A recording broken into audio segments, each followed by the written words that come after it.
¿Dónde estaba Faustino Chimalpopoca? ¿Por qué no se conoce si es un autor pues, fundamental, como tú lo pones en tu ensayo? Yo creo que hay dos razones. Una es política, ¿no? Él fue parte del gobierno de Maximiliano en un momento de su vida, pues, en 1860, él estaba ahí con Maximiliano. Entonces, este, eso posteriormente lo dejó marcado como un traidor a la patria, ¿no? Entonces, hay una razón política de por qué no se le invisibilizó, que es simplemente, pues, era de la fila de los conservadores, ¿no? Aunque su perfil es como es mixto, ¿no? Pero bueno, esa es una razón. Otra razón es simplemente el racismo, o sea, sí he encontrado como claro desprecio hacia su figura y yo siento que hay una razón ahí xenofóbica, ¿no? Es simplemente por ser un hombre, un varón indígena, este, intelectualmente se le ve como un ayudante, como un asesor de otros intelectuales, ¿no? No se le da el mismo estatus con los intelectuales de su tiempo, que de alguna manera él lo dirigía pues parte de lo que luego ellos se llevaban el crédito, ¿no? Entonces, y otra es que por su idiosincrasia como traductor, él era un traductor de documentos del náhuatl al español, era una de sus labores, ¿no? Parte era copista, transcribía cosas, y sus traducciones fueron desacreditadas, ¿no? Fueron desacreditadas porque les parecían muy metafóricas, dicen, y también la otra parte es que su obra literaria no fue detectada, quedó, mira, en este libro, es un ejemplar del Ujú. librito, se llama Epítome o Modo Fácil de Aprender el Idioma Náhuatl, es de 1869. Entonces uno toma este libro y pues lo que son lecciones. Acá la lección te explica, no sé, algo semejante a las preposiciones o sufijos, ¿no? Prefijos o sufijos del idioma náhuatl, y luego te da un ejemplo de diálogo. Aquí está, ¿no? Acá está la lección, ¿no? La lección, y luego ejemplo de diálogo, ¿no? Si quieres, ahorita te mando un PowerPoint para que lo cheques así, ¿no? Bueno, Este, y en estos ejemplos de diálogo, según eso, para que tú practiques el náhuatl que has aprendido, son textos literarios, ¿no? Son diálogos entre personajes que exceden la lección y son satíricos, son incluso homoeróticos. Entonces hay como una intención claramente literaria. Pero, Héctor, ¿quién iba a asomarse de nuestros críticos a manuales para aprender náhuatl de los 1800? Entonces, los lectores de esto, los estudiosos del náhuatl, quizá no tuvieron la sensibilidad de detectar el aspecto literario de esos diálogos, de esos textos que él incluía como ejercicios, a veces se llama ejercicios. Entonces, los que llegaban a este manual raro de por sí, pues no tenían esa sensibilidad literaria, y los que tienen la sensibilidad literaria, pues no llegaron a los manuales del náhuatl, decimonónicos, ¿no? Entonces, yo en Berkeley, pues por una locura personal, dije, bueno, voy a aprovechar que estoy aquí se puede aprender náhuatl. Soy un estudioso del náhuatl de biblioteca, o sea, yo no hablo náhuatl, yo simplemente lo puedo leer después de esos años de estudio. Y para estudiar el náhuatl, pues para educarme un poco más, me fui recorriendo los manuales coloniales y del siglo XIX de náhuatl. Entonces iba uno por uno, digamos, los 15 que son de alguna manera relevantes, por curiosidad ya nomás los leía, y en un momento pues llegué a este de Chimalpopoca, ¿no? Entonces, cuando llegué, pues me encontré algo muy diferente al resto de los manuales, a las gramáticas, ¿no? Nada, es otra cosa. Entonces, simplemente el contraste también fue lo que me voló la mente, ¿no? Dije, aquí está pasando algo, ¿no? Esto no es un manual de náhuatl realmente, o solamente.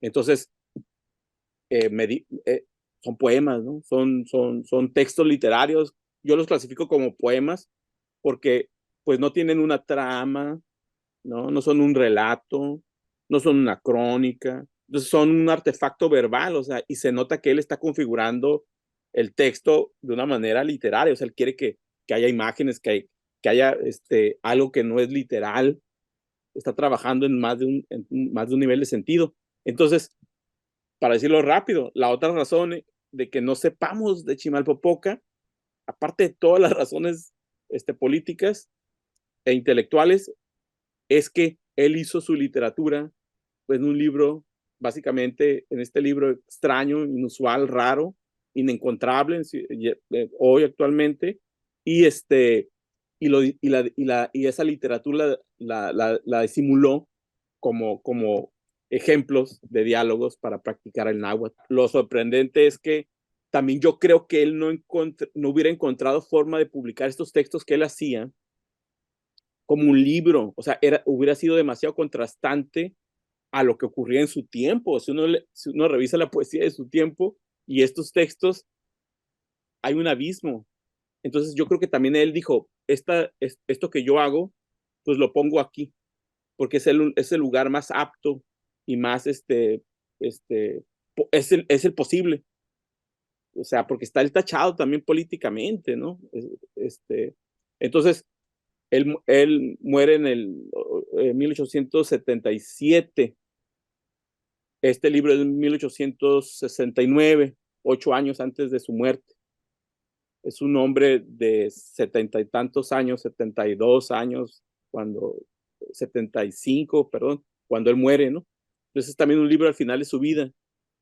Es un libro, Héctor, que él también escribe después de al menos 2 estancias en Europa. O sea, sabemos que él, en 1863 fue parte de la Comisión Mexicana que visitó a Maximiliano para ofrecerle el trono de México. Entonces él estuvo en el Palacio de Miramar con Carlota, con Maximiliano. Entonces, este libro es también el resultado de sus travesías geográfico-intelectuales. Pues. Es, eh, por el círculo en el que él se mueve, podemos estar totalmente seguros que él era un lector de literatura romántica europea, ¿no? Entonces publica en medios donde se publica desde los finales de los 40, principios de los 50, publica en revistas de Ciudad de México, donde se publica literatura romántica, ¿no? De su momento. Entonces, él era un hombre que podemos estar totalmente seguro que estaba educado literariamente, ¿no? Además, por ejemplo, te digo un dato así rápido, pero que es sorprendente. Pues, digamos, los cantares mexicanos, la poesía de Nezahualcóyotl, pues él es uno de las figuras que hizo posible que eso se continuara su transmisión. Él fue el copista de los cantares mexicanos del original a una copia a José Fernando Ramírez, y después de ahí se van a Estados Unidos, parte de ese material, pues, y pasa a otros idiomas y comienza la difusión. Entonces, él de puño y letra transcribió toda la poesía azteca, ¿no? La poesía clásica en náhuatl, ¿no? Entonces, era un hombre versadísimo en lo intelectual. Él trabajaba con documentos literarios, historiográficos del náhuatl y era un lector, era un letrado, era un intelectual, ¿no? Entonces, para mí realmente es sorprendente, después de toda esta investigación que hice, es sorprendente su ausencia, ¿no? Y, a mí el detalle que que me gustaría subrayar es estos textos, por su forma, su vocabulario, por su estructura como textos y su vocabulario y sus temáticas, son, son vanguardistas, ¿no? O sea, comparo esto con los poemas en prosa de Baudelaire, por ejemplo, ¿no? O sea, los textos de Chimalpopoca se tratan de personajes que viven en la ciudad, que discuten entre sí, que se dicen groserías, que son incrédulos de la política, que tienen una visión de una tradición suya, la indígena, que ha sido rota por la colonia, que ha sido rota por la modernidad. Entonces son voces como de voces nihilistas, más de una vez homoeróticas. Los personajes a veces es un sirviente y su amo, y hay una tensión desde sexual hasta una fricción de clase. O sea, estos textos si uno los lee en voz alta o les dedica tiempo, te das cuenta que es como, dieron un brinco, ¿no? O sea, parecen textos dadaístas, porque también incluso digamos, de un renglón a otro, de un verso a otro, de una línea a otra, a veces hay un cambio de tema, una ruptura del significado. Entonces también son textos no lineales. Y el lector común quizás no lo notó porque dijo, bueno, pues son textos un poco alocados, un poco delirantes, porque pues como son ejercicios para aprender náhuatl, no están bien compuestos, ¿no? Son como para usar estas palabras, pero había una intención muy, muy clara de Chimalpopoca, pues de hacer algo extraño ahí, porque es evidentísimo. Cuando yo leía, la primera vez que leí, dije, bueno, este ejercicio estuvo un poco extraño. El siguiente, que está medio bizarro. Tercero, cuarto, ok, ¿qué está pasando? Quinto, sexto. Entonces, conforme aumentan los ejercicios, digamos el 1, el 2, 3, vas al décimo y ya te das cuenta, es un texto literario, ¿no? Está contándome una historia, está burlándose de algo, tiene albur, tiene una combinación de lenguaje callejero y lenguaje culto. O sea, es como si fuera un postmoderno, pero pues, en 1860 y tantos escribiendo esto. Ahora, hay apuntas en este sentido que sí que, bueno, en la parte, por ejemplo, del humor, de la picardía, el albur, se burla de alguna manera de la alta cultura, todo esto, pero a la vez, y que es una contradicción que todavía notas, pero a la vez quería ser parte de esta alta cultura y quería que se le reconociera, ¿no? Era una especie de venganza, una parte de ahí, ¿cómo lo entiendes, Heriberto? Es que él, sí, sí, sí, yo creo que la palabra venganza es muy adecuada, ¿no? O sea, él era parte de esa cultura alta, eh, eh, o sea, él era el maestro de náhuatl de Maximiliano y Carlota, ¿no? Y él era como quien los guiaba. En Fernando del Paso aparece Chimalpopoca en Noticias del Imperio y los acompaña pues a una visita y a las pirámides de Teotihuacán, ¿no? Y según él las descifra ahí, etcétera, ¿no? Entonces, él era un letrado, era un hombre respetable de su tiempo, claro que de menor, digamos, con esa cuestión del racismo, ¿no? Pero era un hombre respetable de su tiempo, era un intelectual, era un letrado, o sea, un letrado en toda la extensión. Ahora, pues, que cayó del lado incorrecto de la historia, ¿no? Cayó del lado incorrecto de la reforma. Entonces, pues, se volvió una figura irrelevante. Se ve que estaba ya sufriendo económicamente al final de su vida. Que no tiene dinero, que está sufriendo. Y pues pero él tiene una alta idea de sí mismo. Él tiene una idea de que él era un depositario de una tradición milenaria y que tenía un conocimiento del náhuatl, pues que era para él especial, que él había visto en sus manos parte de la historia documental de México, pues, y que no estaba siendo reconocido, evidentemente, ¿no? Eso se puede concluir leyendo estos textos, ¿no? Que se trata de una figura que él se siente apartado, marginado, pero que él se siente que es muy importante. Entonces, es también una venganza, pues estos textos son también una venganza a las clases altas a las que él de alguna manera perteneció como letrado, ¿no? Y él era parte del gobierno de Maximiliano, o sea, estaba ahí al centro, ¿no? Estaba al centro de todo Chimalpopoca, pero termina su vida así, pues, ¿no? Como un intelectual, anómalo y desprestigiado, política, y después de muerto, desprestigiado intelectualmente. O sea, mal traductor.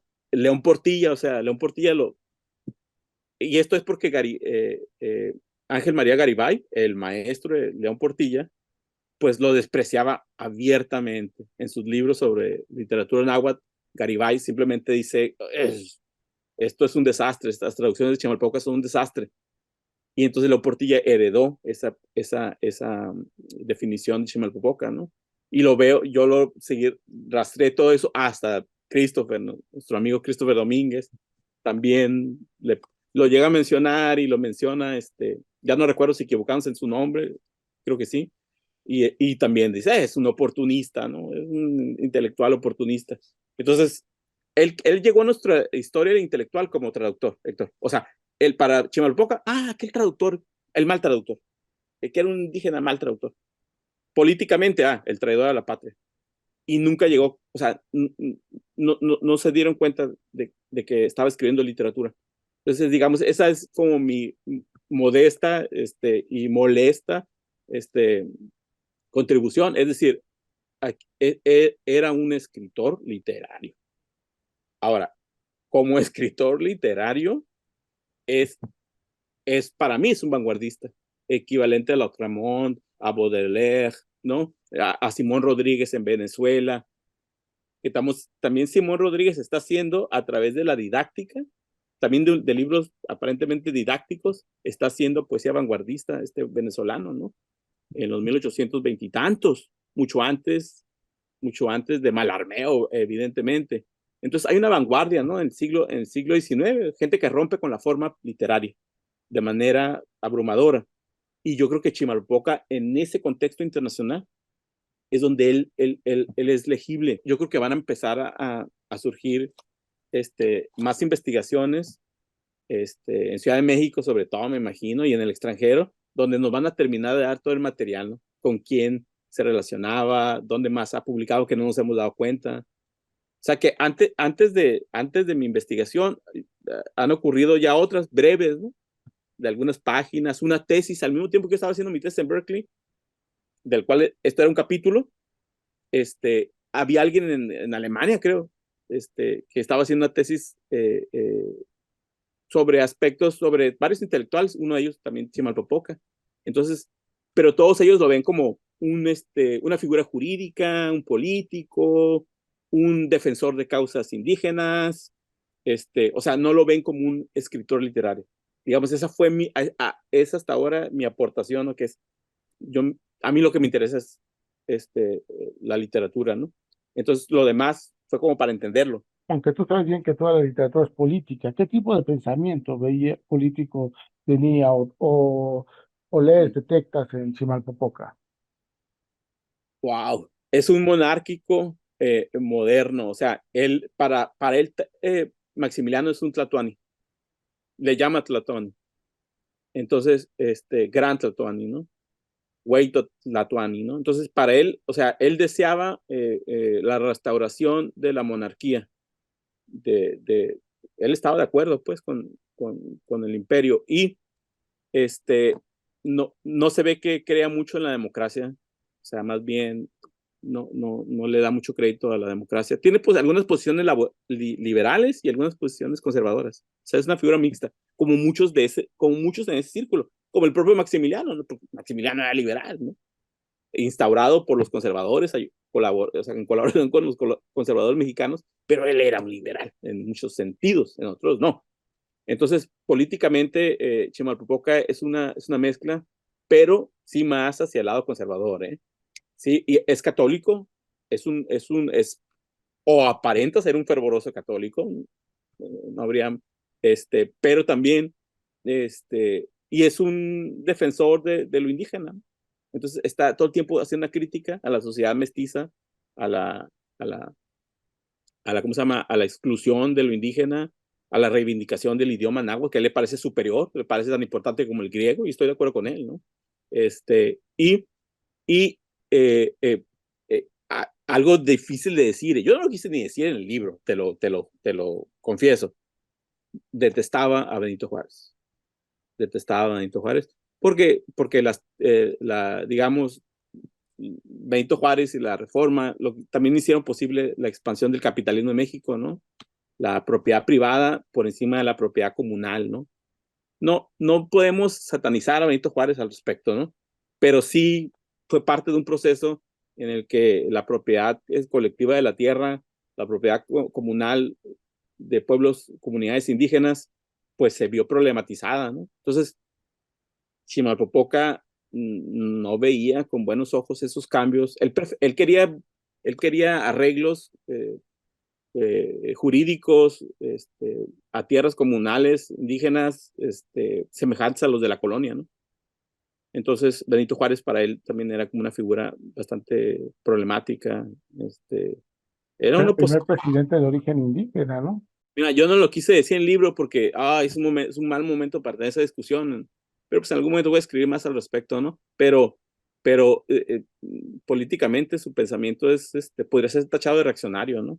Yo creo que también eso pesó mucho después, ¿no? O sea, Chimalpoca era parte de los traidores y de los reaccionarios. En un México oficialmente liberal, y entonces pasaron décadas, o sea, décadas y décadas, y él era pues un reaccionario. Entonces, una figura pues indeseable, la verdad. Y, y mira, los intelectuales no tenían manera de saber si era cierto que era un mal traductor de náhuatl. O sea, digamos, Christopher Domínguez lo leía en algún lugar y pues como no sabe náhuatl, no tiene que saberlo, ¿verdad? Pues simplemente heredó, es un mal traductor de náhuatl. Entonces también donde llegaba a aparecer en nuestro medio literario, en José Emilio Pacheco, aparecía, pero aparecía como lo habían definido los nahuatlatos, como lo habían definido, o el siglo XIX mismo, los nahuatlatos. Entonces, pues ahí estaba desprestigiado. Entonces, no había forma de rescatarlo, ¿no? Entonces, José Emilio Pacheco lo menciona cuando habla de Pesado y la poesía aztequista de Pesado, pero, parece que él le dio una traducción literal y ya Pesado hizo la traducción, la versión literaria de, de, de poesía aztequista, ¿no? Entonces, pero así llegaba, ¿no? Como una especie de criado, sirviente, asistente, secretario, pero no, eso no era Chimalpoca, ¿no? Chimalpoca era el traductor y de sus traducciones pues bebían y las usaban tanto Pesado, José Fernando Ramírez, Daniel Brinton en Estados Unidos, o sea, en el inglés, este, pero él era el traductor, ¿no? Como un antecesor de Ulises Carrión, de Gómez Peña, este tipo de vanguardias, ¿no? Eh, ¿Crees que ellos de alguna manera lo conocían, no? Y también si ahora, en este momento, ubicas un tipo de vanguardia que se está generando en México similar.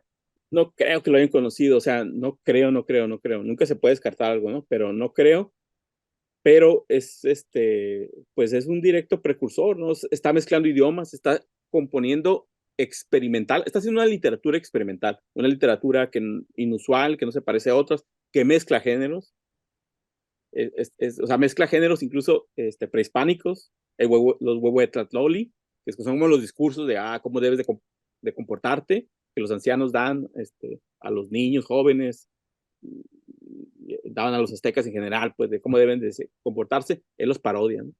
Entonces, esto también es una parodia de los huehuetlatloli, de los discursos de los ancianos. Entonces, él también está parodiando géneros prehispánicos y también está parodiando géneros del siglo XIX, ¿no? Digamos, los manuales de Carreño, ¿no? O sea, de buena conducta. Entonces está mezclando géneros cívicos, está parodiando géneros cívicos, está parodiando géneros prehispánicos y lo está haciendo entre idiomas, en una forma híbrida, son textos híbridos, ¿no? Entonces, yo lo relaciono así directo con Gómez Peña, ¿no? Gómez Peña, y que hace eso con el inglés y el español, y con Ulises Carrión, que también está mezclando géneros lexicográficos y didácticos y de varios tipos para hacer literatura experimental, ¿no? También jugando entre el español y el inglés. También Ulises Carrión hizo poesía eh, que simulaba ser o que partía de aprendizaje del español o del inglés. O sea, él tiene poemas sonoros sobre cómo decir palabras, pues cuando estás aprendiendo español. Entonces, o sea, los paralelismos son asombrosos, ¿no? Son asombrosos. ¿Cuántos años hubiera tardado Chimalpoca en ser reconocido como escritor si no es por el libro de Matadero? Quizá tendría que esperar 50 años, 20, no sé, o sea, no hay forma de saberlo, claro. Pero pues ya llevaba bastante, ¿no? Desde 1869. Entonces, híjole, pues lo mismo con Ulises Carrión, o sea, Ulises Carrión había aparecido ya de los 90, 2000, pero como de manera muy restringida y sin que su perfil total apareciera. Entonces también eso, su ser traductores, su estar entre dos idiomas, digamos, su no estar al centro, sino estar en una periferia de alguna manera, los tenía en riesgo. Entonces, también son como ese tipo de figuras que me gustan, ¿no? Que toda la vida, bueno, desde mi formación como escritor, yo tuve mucho que ver con figuras así en Tijuana, ¿no? O sea, digamos desde mi profesor Mattei, ¿no? Un alemán, un filósofo alemán que aprendió filosofía en la UNAM y se volvió en la autoridad del griego y de la filosofía en Tijuana. Es como nuestro mentor y pues fue mi directo maestro. De él aprendí a hacer libros, a ser crítico, a interpretar textos. Entonces, él también es una de esas figuras. Mi maestro Mattei es una figura así, ¿no? De alguien intelectual perdido entre idiomas, en la geografía, en este caso en Tijuana, y no fue el único, ¿no? También tuvo otros mentoras y mentores así. Entonces también hay como un interés emocional mío en no permitir que se pierdan estos intelectuales, ¿no? Que no siempre buscan el spotlight, ¿no? O que lo buscan y no lo logran, ¿no? Pero, pero, pero entonces también hay un interés mío así muy, muy personal en rescatar intelectuales en peligro de desaparecer, de ser invisibilizados. Y yo creo que, pues, el ejemplo de para mí, Chimalopoca es más importante que Ulises Carrión, te lo confieso. Yo amo a Ulises Carrión, le agradezco muchas cosas, pero yo pienso que Chimalopoca es una figura que histórica e intelectualmente lo supera, porque un poeta vanguardista mexicano del siglo XIX no había. Ahora, un poeta vanguardista del siglo XIX indígena que hizo poesía vanguardista bilingüe, o sea, que lo escribía en náhuatl y lo escribía en español al mismo tiempo, eso ya se voló la barda. Eso rompe todas las expectativas de su tiempo. Entonces, eso es extraordinario, ¿no? Yo me gusta sacar libros, lo mismo hice con Ulises Carrión y desaparecer. O sea, como dejar, ahí está el libro, ahí está la colección. A veces los de Ulises Carrión ni los presenté jamás, ¿no? Ni me invitaron jamás a presentarlos, ¿no? Entonces me desaparezco. Y con Ulises Carrión, al año, ¿no? 2 años, 3 años, 4 años, era boom internacional. Entonces, su resurgimiento, ¿no? Entonces yo con Chimalpopoca calculo que va a pasar algo similar, ¿no? Primero hay un silencio y después van a ir asimilándolo incrédulamente, ¿no? Y las siguientes décadas van a tener como tarea cómo, cómo reescribir la historia de la literatura en México, cómo reescribir la historia de la poesía en México con Chimalpopoca ahí. Entonces, ¿qué hacer con esa figura? Y eso ya les va a tocar a otras y a otros hacerlo, ¿no? Entonces, también hubo una reescritura del canon en estos últimos años en México. Y, explosión grande, la poesía, la literatura escrita por mujeres, que está haciendo, o sea, que está moviendo todo. O sea, Elena Garro podría llegar a ser considerada más importante y es considerada por muchas feministas como más importante que Octavio Paz. Entonces, está habiendo una agitación muy grande en México de varios grupos, tendencias, figuras, Bolaño, Ulises Carrión, los infrarrealistas, la relectura feminista de la literatura mexicana, la, la pelea Rulfo Paz, el, la pérdida de importancia de Paz, bueno, las peleas Nexos, letras libres. O sea, si nosotros nos vemos desde fuera, y con simpatía, la literatura mexicana ha sido muy emocionante en los últimos años. Yo no estoy seguro que sea la literatura del siglo XXI mexicano sea muy buena, la verdad tengo mi crítica al respecto, pero como campo literario ha sido muy emocionante, ha sido, híjole, pues mira, yo soy una persona que ha sido objeto de censura, o sea, no una vez, varias veces, por cuestiones literarias. O sea, está tan encendido es tanto un campo minado esto que llegamos a casos de censura y de enfrentamientos, ¿no? Entonces, Chimalpopoca, pues, ya aparece en un campo ya minado y un campo ya de mucho belicismo, de mucha beligerancia. Entonces, yo creo que les va a tomar tiempo eh, digerirlo y también, para ser sincero, pues como viene conmigo como mediador, soy una figura incómoda, pues, para algunos círculos. No, no, yo creo que no de manera homogénea. Yo encuentro muchísima simpatía, por ejemplo, en jóvenes escritores de Ciudad de México. O sea, mucho apoyo he recibido de ellos. Todo el tiempo me mandan mensajes lindísimos, muy buena onda. Me siento muy acompañado por muchos jóvenes. Pero otros campos, yo no soy tan bien visto o querido, ¿no? Este, y entonces, pues Chimalpopoca reaparece y pues yo estoy ahí como parte del paquete. Oh, y eso también yo creo que no gusta, ¿no? No gusta. Pero, pues Chimalpopoca tiene tal peso que el mediador, es decir, yo va a terminar siendo irrelevante, ¿no? O sea, Chimalpopoca es asombroso. Si uno lo lee, o sea, la gente que compre el libro y lea los poemas de Chimalpopoca, se le va a volar la mente esa tarde.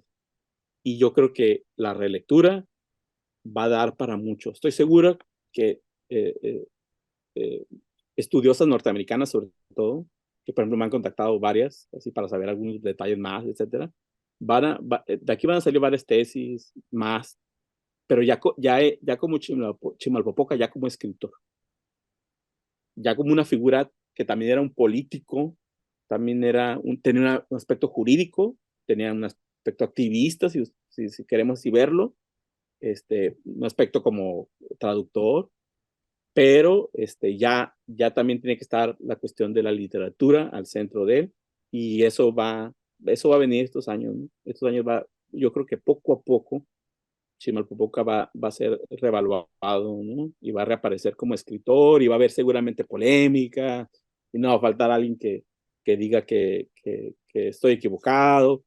Bueno, sigue eso, ¿no? Pero eso es parte de la literatura, o sea, a mí no me molesta para nada, ¿no? O sea, si vemos la historia de la literatura, así siempre ha sido, ¿no? Y más en México, somos un país muy combativo, afortunadamente, y estoy seguro que Chimalpopoca va a caer en esas polémicas también. Ahora, yo creo que nos agarra ya en un momento ya entrenados, ¿no? O sea, después de Bolaño y Ulises Carrión, ya estamos como dispuestos a aceptar. Y también es un momento propicio, o sea, el racismo dentro de la literatura es ya muy mal visto.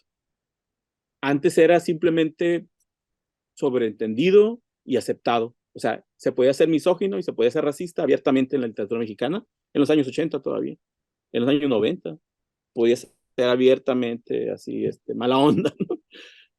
Hoy no, o sea, hoy dices algo así racista y pues todos en tu contra, ¿no? Te cancelan, ¿no? Entonces yo creo que también es un momento propicio, en ese sentido es propicio para Chimalpopoca, o sea, decir, hey, es un poeta indígena, ¿eh? No, disculpa, si tienes prejuicio contra lo indígena, actualízate, es el siglo XXI, ¿no? Y entonces también creo que llegó en el momento adecuado, un momento receptivo a nuevas voces y a nuevas formas. O sea que también, digamos, ya podemos, mira, el experimentalismo ya es mainstream, Héctor, o sea, ya ahorita realmente el experimentalismo ya fue, ¿eh? O sea, yo esto lo digo repetidamente, ya fue, o sea, ya no son los 80, no son los 90, no son los 2000, ya fue. O sea, decir yo soy un poeta experimental y 2023, Heriberto, ya fue. O sea, ya fue el momento del experimentalismo. Entonces, para un escritor, yo digo que es ya medio anacrónico ser experimental, pero estamos hablando de un poeta del siglo XIX. Entonces, leer esta poesía experimental, yo creo que es muy pertinente y es muy interesante este poeta, ¿no? Entonces también, como ya es mainstream el experimentalismo, o sea, todo el mundo es experimental ya en la literatura de México, pues su llegada no tiene fricción, ¿no? Tampoco tuvo fricción Ulises Carrión, no sé, a partir del 2015 o 2016, ya a todo el mundo le gustaba el experimentalismo, ¿no? Entonces Ulises Carrión aterrizó pues en un aeropuerto ya experimental, ¿no? Y Chimalpopoca pues ya totalmente tiene todas las salas y todos los restaurantes son experimentales en ese aeropuerto, ¿no? Entonces yo creo que va a tener una buena, un buen recibimiento en los lectores, en las lectoras. Pero va a tardar, va a ser equívoco el recibimiento en el medio literario, ¿no? Porque no es tan generoso, desgraciadamente, nuestro medio literario. Le cuesta trabajo reconocer labores ajenas, labores de voces disidentes. Entonces, a mí, pues, ahí estoy medio mal visto. Chimalpoca altera sus mapas de los respetables. Entonces, o sea, Octavio Paz, pues obvio no supo nada de Chimalpoca, ¿no? Y toda una parte de la literatura de México se basa en la historiografía de Octavio Paz. Entonces ahí no cabe ni Ulises Carrión, ni Marius de Sayas, ¿no? Básicamente redescubierto por Antonio Saborit. Mira, ¿qué pasó con Mario de Sayas? O sea, Antonio Saborit hizo un gran descubrimiento, hizo una gran evaluación de la figura poética de Mario de Sayas, y yo todavía no veo que Mario de Sayas esté al centro de la discusión literaria, cuando es un poeta vanguardista extraordinario, una figura asombrosa. Y sin embargo, no sé, son libros de qué, 2005, 2009, no recuerdo bien, pero son de los 2000. 2023, Mario de Sayas todavía tiene un lugar frágil en la literatura y en nuestra memoria de la literatura mexicana. Entonces, toma tiempo estos procesos, ¿no? Pero soy optimista, soy optimista. Tengo que serlo también, Héctor. Si no soy optimista, ya no hubiera insistido en esto después de lo de Ulises Carrión, ¿no?